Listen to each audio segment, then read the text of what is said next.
Hello, welcome back every one. ഇന്ന് നമ്മൾ discuss ചെയ്യാൻ പോകുന്നത് ലേണിംഗ് സ്റ്റൈൽസിനെ കുറിച്ചാണ്.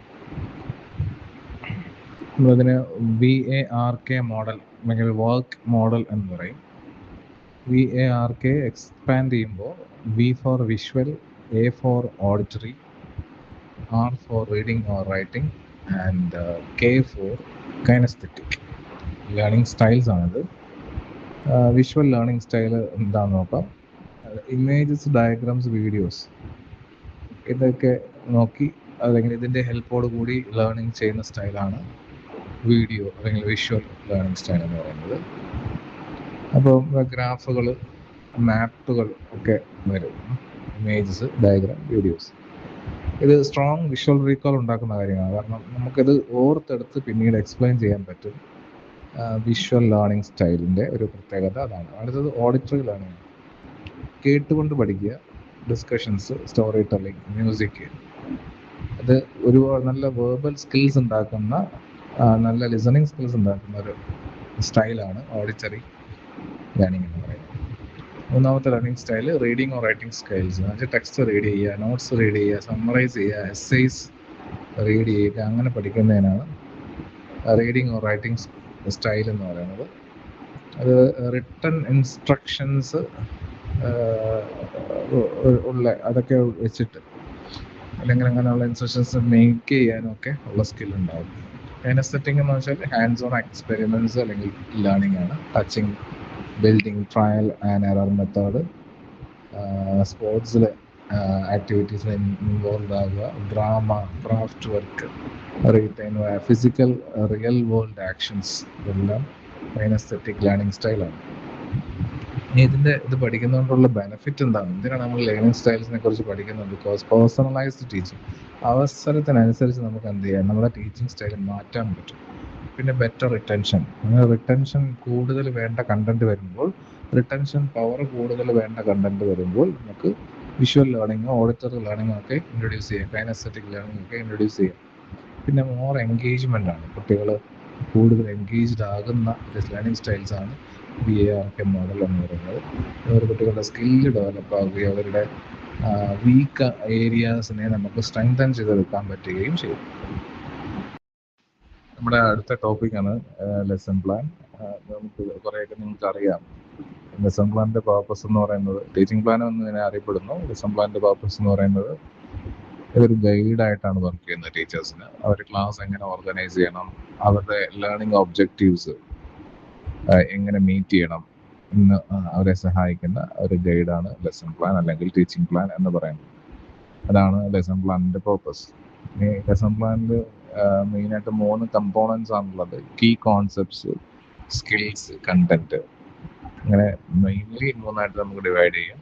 പിന്നെ ഇതിനകത്ത് പെഡഗോജിക്കൽ പ്രോസസ്സ് എന്തൊക്കെയാണെന്ന് വെച്ചാൽ അതിൽ ടീച്ചിങ് മെത്തേഡ്സ് വരും. അതിൽ play method, discussion method, experiments method, ഇതെല്ലാം അതിന് എക്സാമ്പിൾസ് ആണ്. ആക്ടിവിറ്റി എന്ന് പറയുമ്പോൾ പല തരത്തിലുള്ള ആക്ടിവിറ്റീസ് നമുക്ക് ഇതിനകത്ത് ഉൾപ്പെടുത്താം. ഫ്രീ ആയിട്ടുള്ള ആക്ടിവിറ്റി, കുട്ടി ഫ്രീ ആയിട്ടുള്ള ആക്ടിവിറ്റി ചെയ്യുന്ന ആക്ടിവിറ്റി, ഗൈഡഡ് ആക്ടിവിറ്റീസും ടീച്ചേഴ്സ് ഗൈഡ് ചെയ്യുന്ന ആക്ടിവിറ്റി, സ്ട്രക്ചേർഡ് പ്ലേ എന്ന് വെച്ചാൽ മുൻകൂട്ടി നമ്മൾ പ്ലാൻ ചെയ്തുകൊണ്ട് വരുന്ന ഒരു പ്ലേ ആക്ടിവിറ്റി, ഇൻഡിവിജ്വൽ ആക്ടിവിറ്റിയും ഗ്രൂപ്പ് ആക്ടിവിറ്റി, ഇങ്ങനെ പലതരത്തിലുള്ള ടൈപ്പ് ഓഫ് ആക്ടിവിറ്റി നമുക്ക് ഉൾപ്പെടുത്താം. ഈ പെഡഗോജിക്കൽ അപ്രോച്ച് നമ്മൾ പ്രീ പ്രൈമറി ഉദ്ദേശിച്ച് പറയുമ്പോൾ പ്ലേ ബേസ്ഡ് അപ്രോച്ച് നമ്മൾ മുമ്പ് പഠിച്ചിട്ടുണ്ട്. അത് ഒരു അപ്രോച്ചാണ്. Theme based approach, inquiry based approach, ഇതൊക്കെ ടൈപ്സ് ഓഫ് പെഡഗോജിക്കൽ അപ്രോച്ചസ് ആണ്. TLM എന്ന് പറഞ്ഞാൽ ടീച്ചിങ് ലേണിംഗ് മെറ്റീരിയൽസ് യൂസ് ചെയ്യുന്ന, സാധാരണ നമ്മൾ യൂസ് ചെയ്യുന്ന ഫ്ലാഷ് കാർഡുകൾ, മോഡലുകൾ, മൾട്ടിമീഡിയാസ് ഇതൊക്കെയാണ് ഉപയോഗിക്കുന്നത്. പിന്നെ കീ സ്കിൽസ് നമ്മൾ നേരത്തെ പറഞ്ഞു, cognitive, social, practical skills. Cognitive skills lesson പ്ലാനിൽ നമ്മൾ ഉൾപ്പെടുത്തേണ്ട, കുട്ടികളിൽ നമ്മൾ എയിം ചെയ്യേണ്ട സ്കില്ലുകളാണ് cognitive skill, social skill, practical skill. Learning outcome എന്ന് പറഞ്ഞാൽ നമുക്കറിയാം കുട്ടികൾ ബൈ അറ്റ് എൻഡ് എന്താണ് മനസ്സിലാക്കുന്നത് അല്ലെങ്കിൽ കുട്ടി എന്താണ് ചെയ്യേണ്ടത്. ഈ ടിപ്സ് എന്ന് പറയുമ്പം നമ്മുടെ പേര് എഴുതുക, ഡേറ്റ്, സബ്ജക്റ്റ്, പീരീഡിൽ നമുക്കൊരു പീരീഡ് അലോട്ട് ചെയ്തിട്ടുണ്ട്, അതിനൊക്കെ അഡാപ്റ്റ് ചെയ്യുക.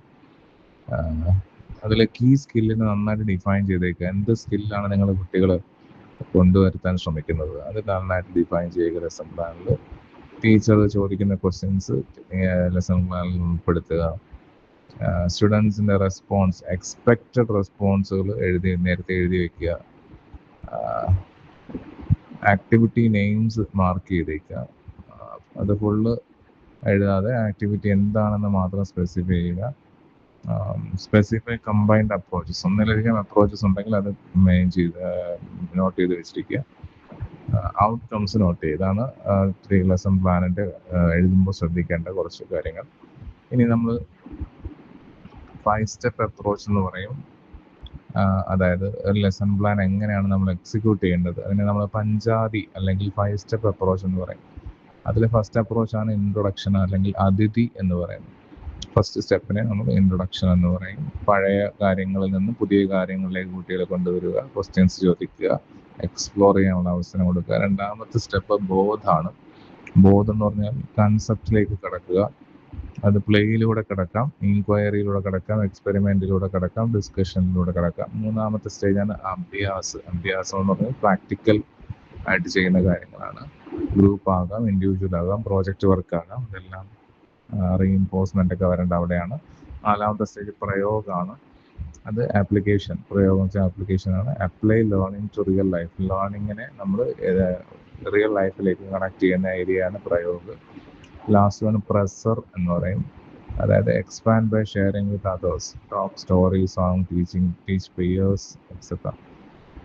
നമ്മൾ ലെസൺ എടുത്തു കഴിഞ്ഞതിന് ശേഷം അതിനെ എക്സ്റ്റെൻഡ് ചെയ്യുക അല്ലെങ്കിൽ എക്സ്പാൻഡ് ചെയ്യുക, മറ്റുള്ളവരിലേക്ക് ഷെയർ ചെയ്ത് കൊടുക്കുക. ടോക്ക് സംഘടിപ്പിക്കുക, സ്റ്റോറി ടെല്ലിംഗ് സംഘടിപ്പിക്കുക, സോങ്, പാട്ടുകൾ, നമ്മുടെ കോൺസെപ്റ്റുമായിട്ട് റിലേറ്റഡുള്ള സോങ് കൊണ്ടുവരിക, പിയർ ടീച്ചിങ് കൊണ്ടുവരിക. ഇതൊക്കെയാണ് 5 സ്റ്റെപ്പ് അപ്രോച്ചിലൂടെ. ഇത് പ്രീ പ്രൈമറിക്ക് ആപ്ലിക്കബിൾ ആയിട്ടുള്ള 5 സ്റ്റെപ്പ് അപ്രോച്ചാണ്. Okay, thank U.